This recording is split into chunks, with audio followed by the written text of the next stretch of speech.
طيب، أول شيء الله يحييك تحية المطر، وأشكرك صراحة على قبول الدعوة الله يبارك. ضيف في بث الله أخوك. يبارك. المحاورات والتاريخ وأصالة الموروث. ضيف الله ما هو منفرد، ضيف الله من بيت شعر، صح؟ الحمد لله، جدي وابويا كلهم شعراء وعمي، الحمد لله. عمك هلال، صح؟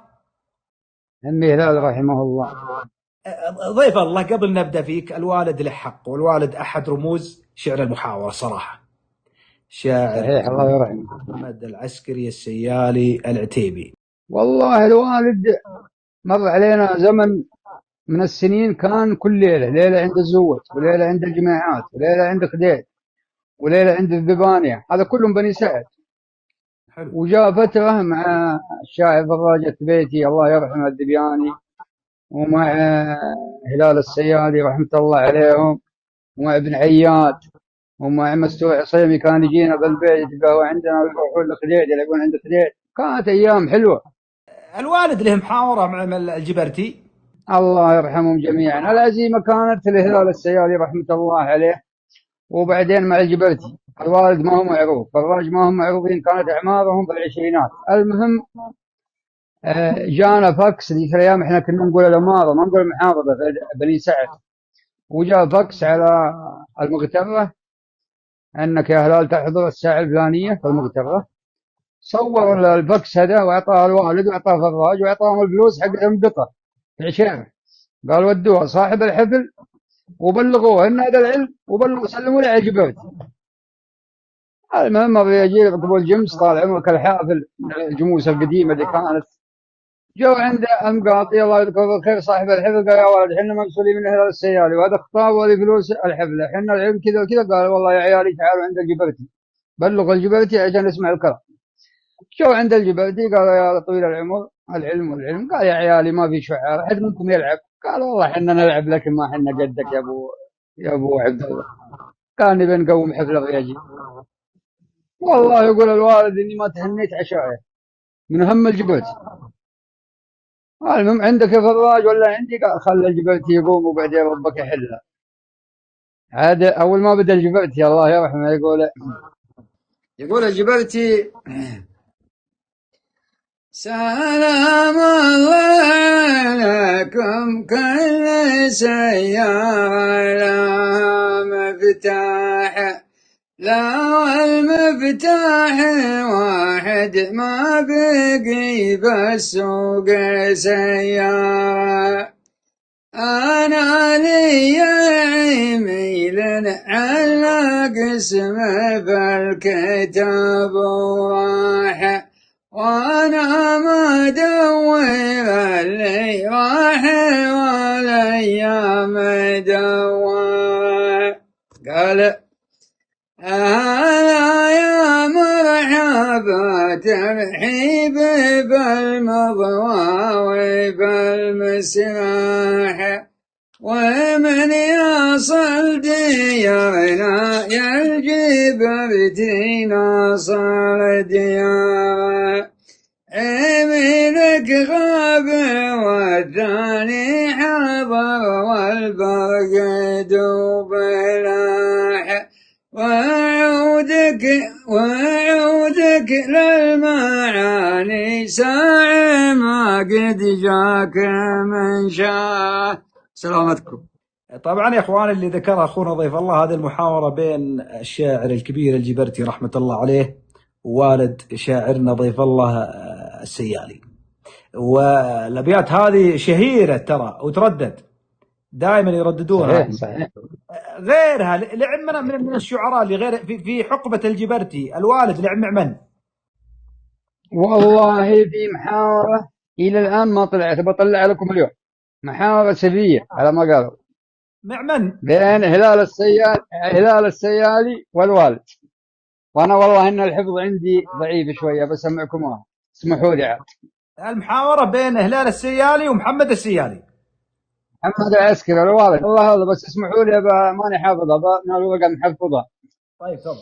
البادي هلال رحمة الله عليه يقول عندي على العسكري دعوة صورتين والمد على عامق قال اعطوني العسكري ما ببرق العسكري لينا وقعه بسنتين ويا خرج بعد مديونه ولا بري قال الوالد دعوتك ما تثبت لا ورد شاهدين شهود ما حولوا مع بايع ومشتري السجن محسوب لا الأبطال والصابرين وحسابك يجيك لو تسكن بغار دري قال هلال ربط فراشك يا ابو شطابه وغرزتين أنت نفسك وقاعد ليا وش تحتري ذبيحة العاملك من شاح مالك 200 ما حيت وخفيت ما له عن هادي قال الوالد لا بد من يوم بين دقق القطحين أما من المسقوي ولا من العذري ذبيحة العام بها القلب والكليتين ماني حرامية يا التاجر الفنجري. سلامتكم. سجلوا باقي طويل المحاور بس ما بطول عليكم. يا سلام غيرها وش انت مسجل عمانك شيء ما انتشر ليش مسجلها في ورقة؟ والله مسجلها وإن شاء الله مسوين ديوان بحول الله الوالد وسعود الشاعر سعود بن الهلال إن شاء الله وأخوانا مسوين ديوان للهلال وإن شاء الله قريب تنزل بحول الله. طيب في شيء مع مطلق الثبيتي لعمك هلال ولا الوالد ما انتشر؟ فيه مسامخة قوية ليالي كثيرة بينما موجودة في المواقع هذه في التواصل موجودة. حافظ شيء اللي يقول من ضمنها اللي يقول يا مرحبا عندنا لو كان ما انتم ضيوف يقول مطلق انتم حمام الحر وانتم حمام الحر بغاية موت الجمل وانا عيوني تشوف لو كان زل القدم لو كان زل القدم. هذه محاورة شهيرة بين هلال السياري مطلق الثبيتي رحمة الله عليه. يا مال الجنة الله يرحمه. الرموز اللي كانوا في حقبة مطلق الثبيتي وهلال السيالي كلهم عمالقة. إن كان عبد الله المسعودي رحمة الله عليه هذا رمز من رموز المحاور غني عن شهادتي وعن شهادة غيره.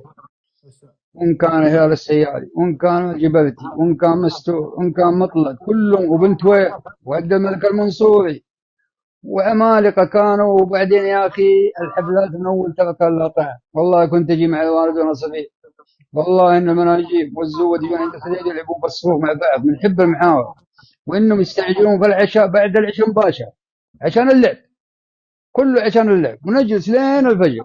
كان لها طعم يا أخي ولها مزاج ولها يعني مذاق خاص صراحة. قد حضرت محاورات للمسعودي؟ لا والله ما لحقت رحمة الله عليه. لا المسعودي أنا خايف منه وهو ميت. أنا خايف منه وهو ميت كيف لو حي رحمة الله عليه. لا هذا يا أخي كذا. حضرت له محاورة وأنت صغير مع الوالد؟ لا والله المسعودي هذاك ما حضرت له الطبيعة لا والله لكن حافظ نص كلامه. مطلق الثبيتي المسعودي رحمة الله ومطلق الثبيتي من عمالقة الشعر رحمة الله. إيه حضرت له مطلق ولعبت أنا وصياف ومطلق موجود، اي بسالك وشكرني عن مطلق ذاك صياف، بسالك عن ملعبتك مع صياف. طيب الجبرتلي حضرت له محاوره؟ لا والله أنا لعبت مع صياف الحربي رحمة الله عليه، ما كان في إلا مطلق وصياف فقط لا غير. وين كانت ولعبنا المحاوره؟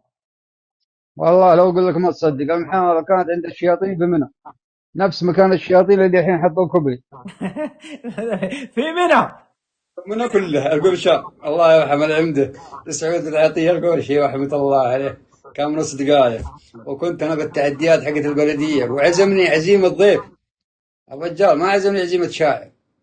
ويوم جيت وعرفني على الرجيل القائم مقام الله يرحمه شاكر العبدلي صياف ومطلق. يوم جاء قال من هذا؟ قال هذا خوينا في البلدية هذا السيالي. قال يقول صياف رحمة الله عليه، ما دام سيالي بالعلوم العسكري وش هو منك وهلال وش هو منك؟ قلت وصلت.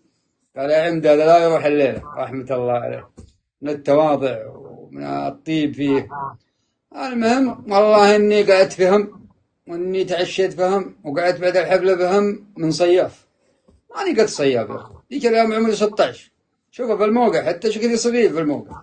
بنزلها هذه، انا يوم لعبوا بنزلها. مطلق تسمعني؟ المهم جاء العشاء واخذوا قافين مطلق وصياف والنيزم، وانا السيالي وانا السيالي. استغفر الله العظيم، تقول ملك الموت. والله اقوم جدني مجهز الموال جاهز. هذا يقول سلام مني عد وبالنشية يا للوفا والطيب وللحمية، أقول من طيب بال الولية حكم علينا الأمر والأمر لله. سلام مني على مبدأ وميقاف عدد ما لا تنسون النشية.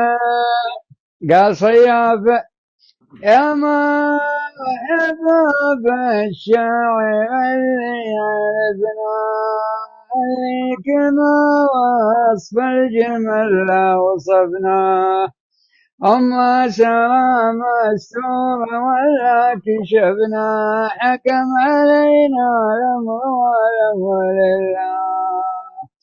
الله يعينك على وقفة وميقاف، وإن كنت راعينا سلمك معيا. قلت له صيابنا ثابك رجال طيب والله بعيد وجابه جلم جاب صحابنا ما يخيب حكم علينا الأمر والأمر لله. الملعب فنا مطلق وصياف وانا عتيبي من رجال الحمية.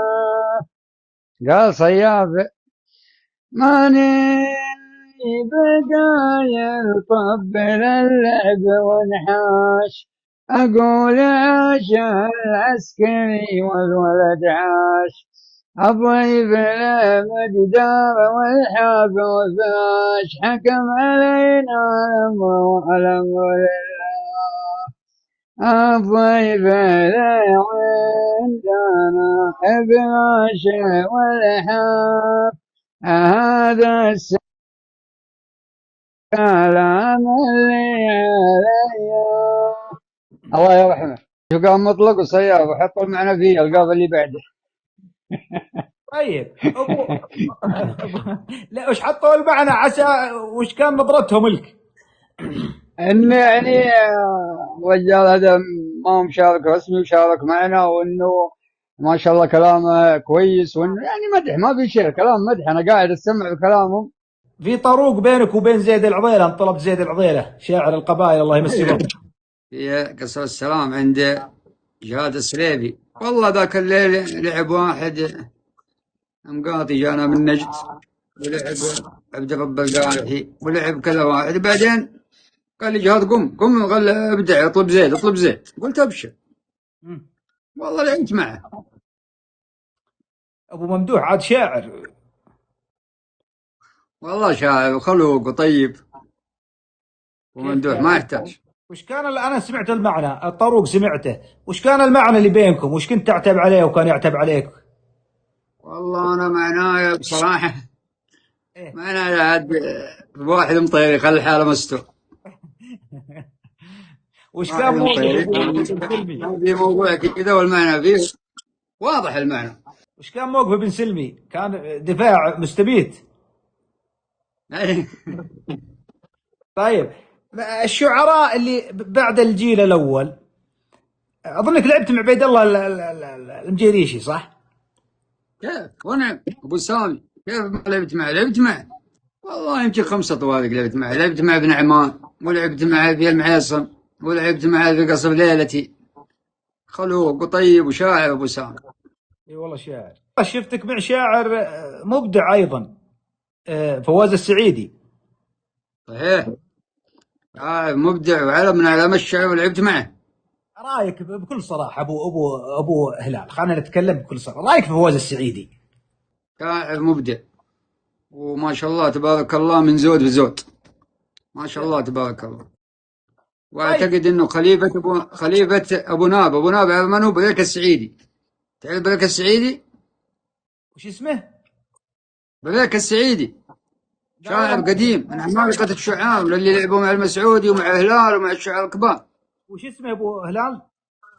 بريك السعيدي، بريك بريك السعيدي. بريك يسمونه ابو ناب، يقولون له ابو ناب. ابو ناب عند حرب، وابو ناب عند هذيل واحد ثاني. اول مره اسمع فيه والله اللقب هذا. لا صحيح. ما يقول المسعودي رحمه عليه، يقول المسعودي رحمه الله عليه ليله حضر شهر الحفل قال لا تعطون الشعراء فلوس، يقول بريك يمزح مع الشعراء. وعلموا عبد الله المسعودي الله يرحمه، قال سلموا فوق راس بريك وعقاله. البيت ايه. يقول سلموا فوق راس بريك وعقاله، يعني حلوا المشكله. صاروخ ولا بس كلمه كذا؟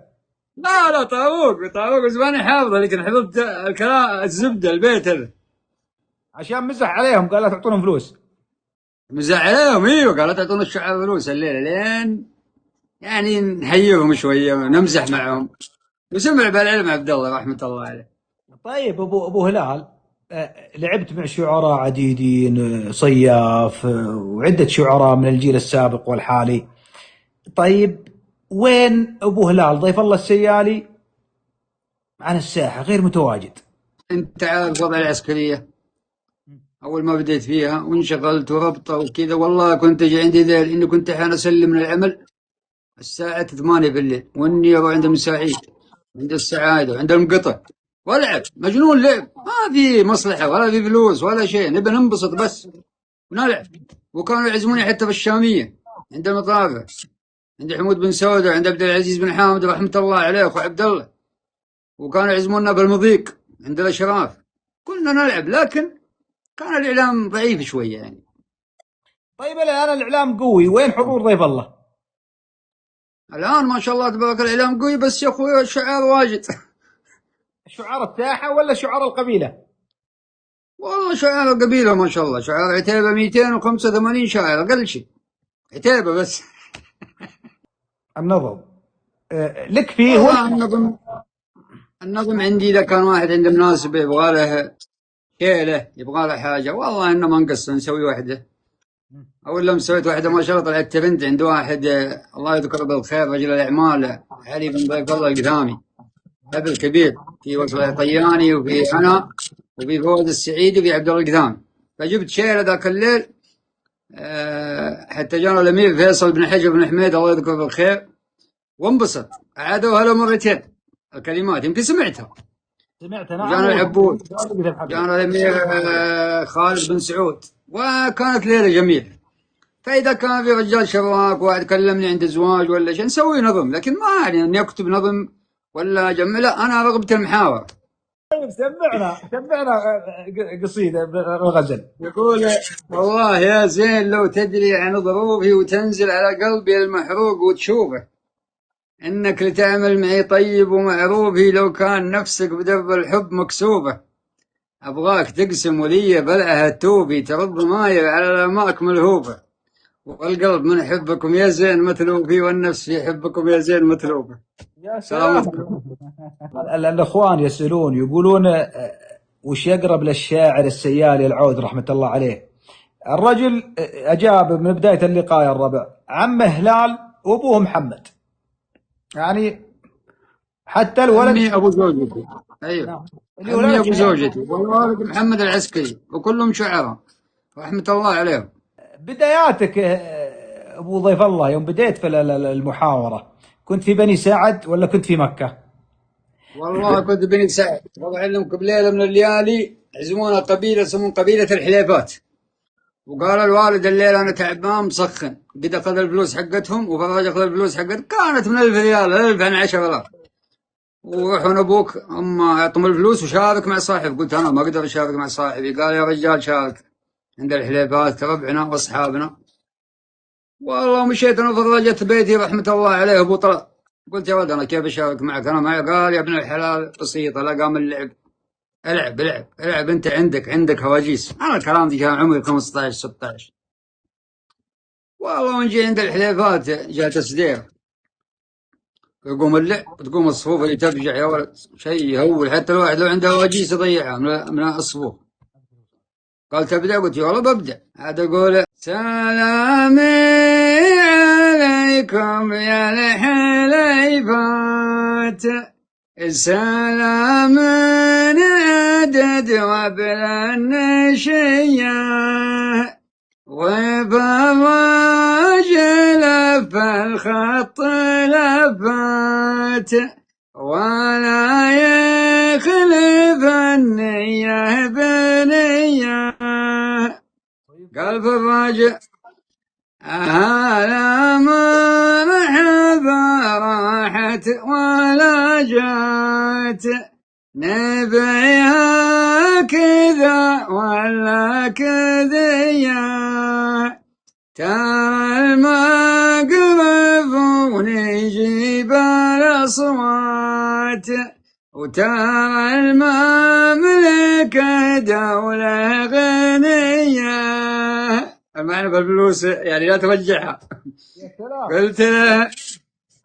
قلت له أنا ما شرب الشمه ولا القات، يا الجواد ما هو طبع فيا. سلامتكم. هذا اللي حافظه من المحاورة. والله في سؤال ورد الآن من منصة أخونا عمهوج، منصة مهتمة بالشعر وأحد الإعلاميين الموجودين.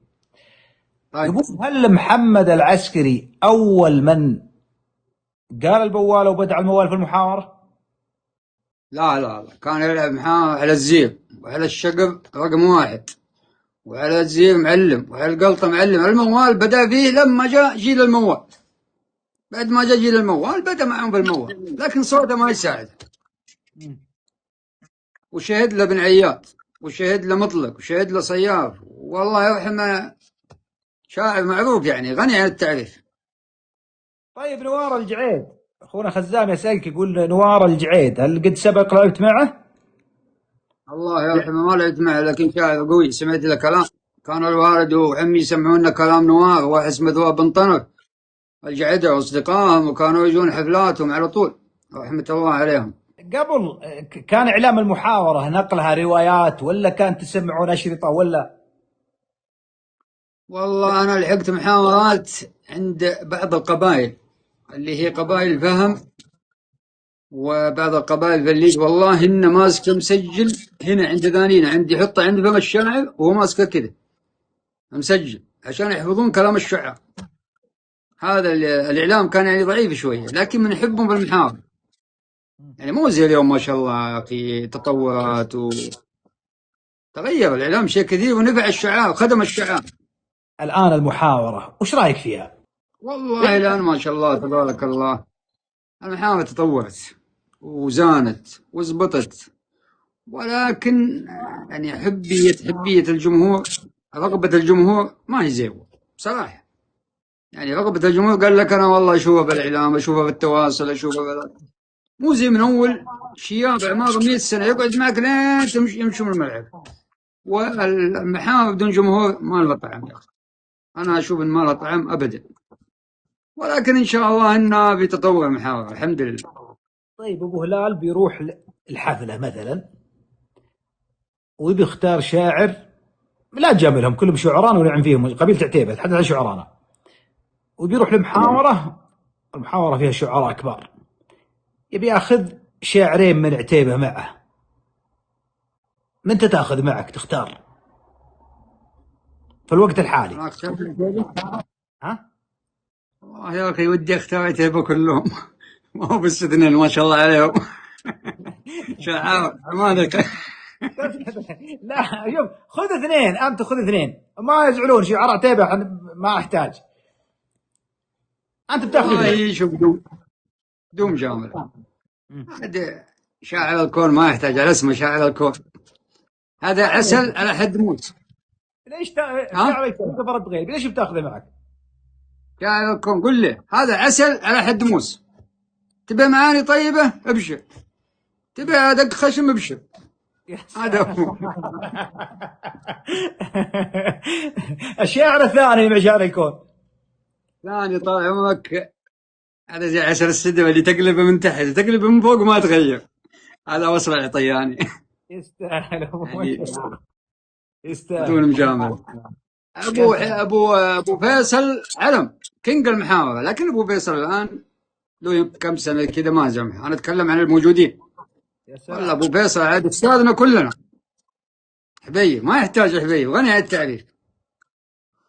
يا سلام يا الربع، ترى يوم يختار سفر والرجل قال شو اسمه، ترى شعراء عتيبة كلهم واحد ولا فضل احد ضيف الله، يقول ودي اخذهم كلهم، فلما يختار سفر فكانه اختارهم كلهم، ولما يختار وصل ترى اختارهم كلهم، ولما يختار حبيب اختارهم صحيح، ولما يختار ملفي محمد سلطان الجلع، كل الشعراء ما عندنا تحسس، هذا والله كلام.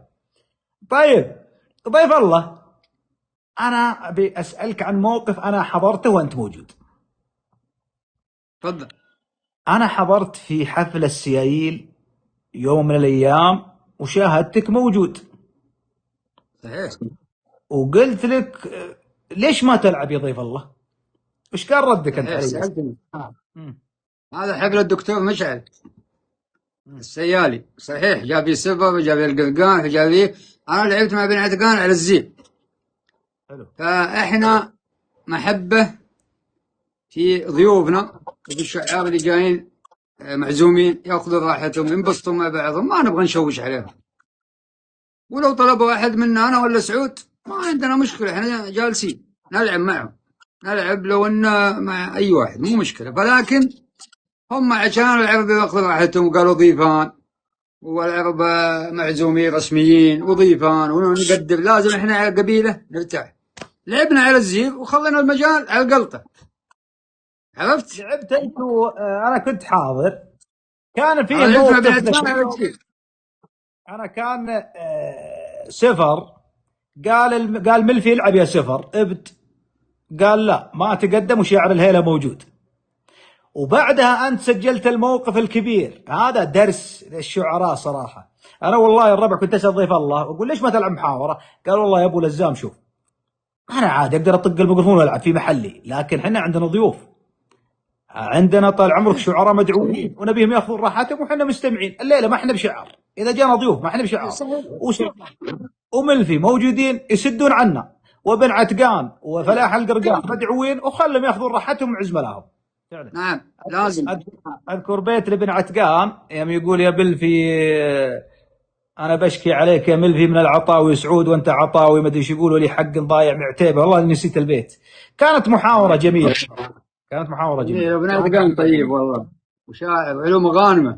كثره الشعراء في قبيله عتيبه زخم كبير، هل هي عائق للشعراء انهم يتواجدون اكثر من مره في محافل يتكرر الشاعر، ولا ما هي عائق؟ والله يا اخي ما هي عائق، لان عتيبه ما شاء الله قبيله كبيره ولازم يغطون اللزوم، اللي في الطائف اللي في الرياض اللي في نجد اللي في، يعني بيني وبينك لو انه محدود على 4 ولا 5 عتيبة يمكن يحتاجون شعار من برا، لكن مغطين ما شاء الله المنطقة، يكفون القبيلة وزيادة ما شاء الله، يكفون حتى خارج القبيلة، يلعبون عندي هذيل وعندي سليم وعندي مطير، عند كل القبائل يلعبون. كيف ترى المحافل الآن؟ المحافل في عطاها، في قوتها، ولا الإعلام معطيها أكبر من حجمها؟ والله الإعلام مو مقصر يا، الإعلام مو مقصر والله، معطيها أكبر من حجمها. ولا بيني بينك والله إن الناس عندها أخي ملل، في ملل يا أخي، ما هي المحاولات الأولى، في ملل. ما أنت لما تشوف إن أنا سويت خطة مرة عند واحد، قلت نبغى نلعب قبل العشاء، أنت معي يا أبو لزام؟ معك. قلت نبغى نلعب قبل العشاء، قال يا شيخ ما يصير، قلت شوف كيف بس، شوف كيف، والله ساعة عن 100 ساعة، الجمهور كله حتى الشياب قاموا يلعبوا معنا في الصف. يبغون العشاء، ما هم سارين. أنا أقول طيب, طيب أنا أقول لك الجمهور بعد العشاء ما يقعد، والشعاب ما يستمتع. أنا كشاعر والله ما استمتع لأن أشوف العالم جيش قدامي، لكن لما أشوف الكراسي فاضية كذا حتى الهواجيس تتعب يا، ماش هواجيس. طيب أبو هلال، مستور القصير وبعده أبنائه اللي حفظوا الموروث، الله يرحمه مستور، قدم شيء كبير يا أخي للساحة، وقدم شيء للموروث ما حد قدم.